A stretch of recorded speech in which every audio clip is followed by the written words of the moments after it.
interesting thing here, Scott actually punched a hole in his clutch case.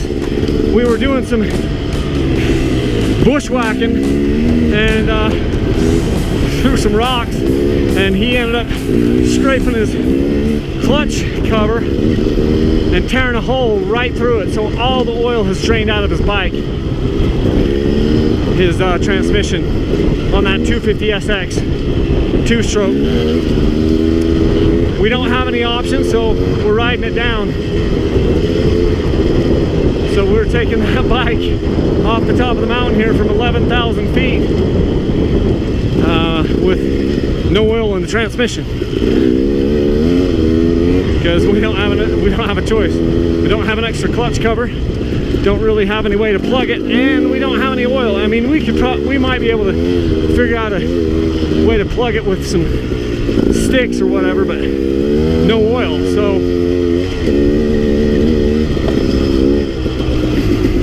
it's kind of a downer. I'll have to get a clutch cover and hopefully don't mess anything up in the clutch and the tranny by running it with no oil. You know, we were just talking about how fortunate we were that this happened to us on a 2-stroke instead of one of the 4-strokes, because you couldn't run a 4-stroke for more than about 30 seconds with no oil in it before you'd seize the piston and burn up your motor. But with these 2-strokes, you know, the bottom half of your motor is lubricated by the oil that's mixed in with the gas, and so all that's happened here is we've drained out the transmission fluid, which is lubricating the transmission and also the clutch. So as long as you're careful and you don't get it too hot, we rode it down without any damage really.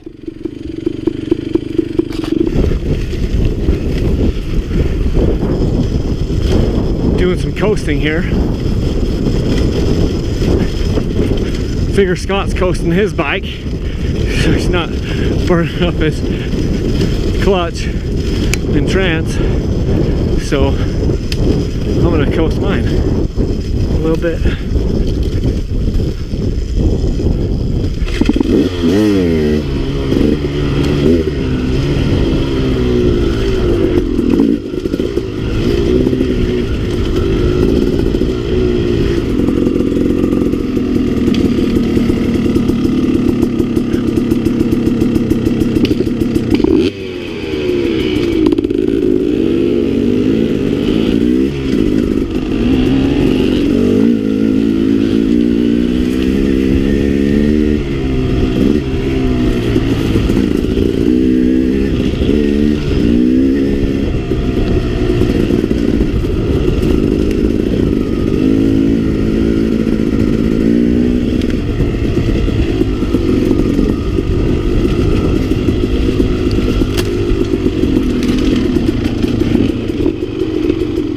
Scott is a really hardcore rider, and it was kind of funny to see him timid like this because he didn't want to really do anything to upset his bike and get it hot and to be working the clutch too much, because remember, he's running with no oil, no transmission oil in the bike whatsoever, so he wanted to be very careful with things.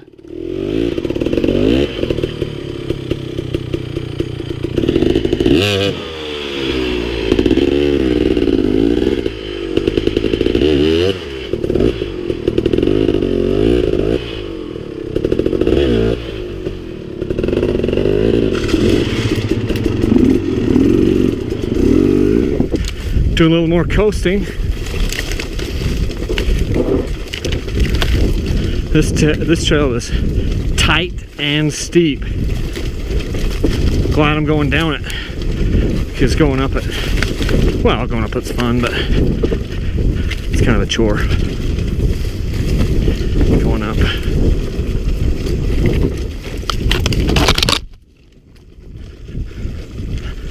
Come on, baby, roll. Roll, roll, roll!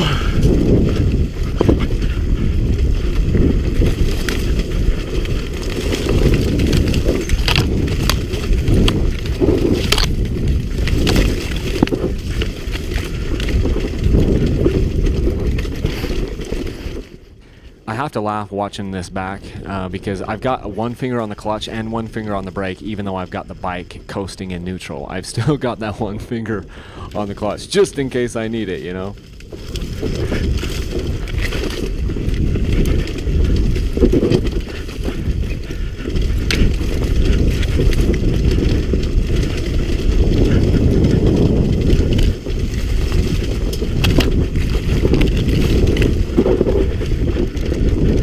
trail like this is where your brakes really heat up.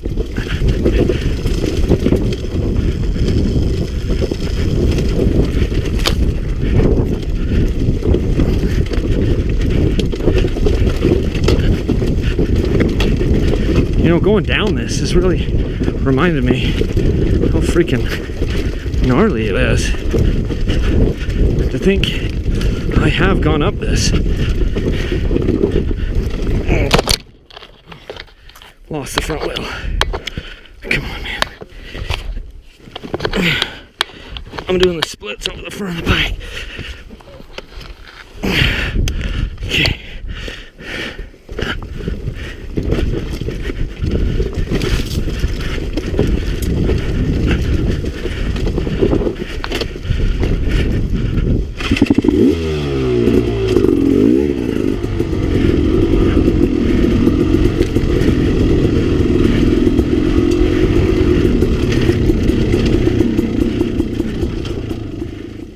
Just to kind of give you the full wrap up, once we got back to the house, we cleaned the bike up and we took this clutch cover off. We got a new clutch cover and put new gear oil in the bike. I mean, the clutch plates, everything actually looked really, really good. It was really unbelievable how little dirt got inside there, even with that hole in the clutch cover.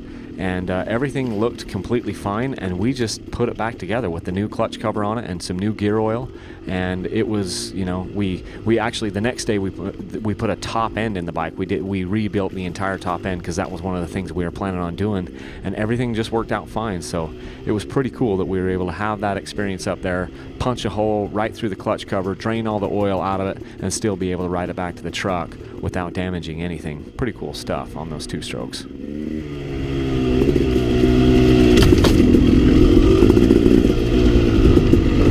Oh boy. Got a little out of shape there.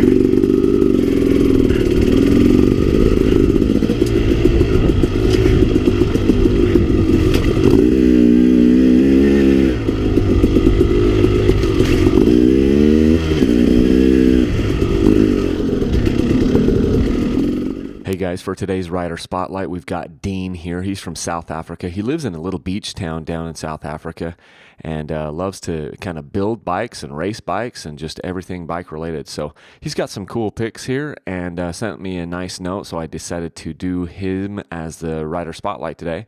And a couple of really nice bikes, and looks like he's a pretty cool kid. So thanks, Dean, for sending this in.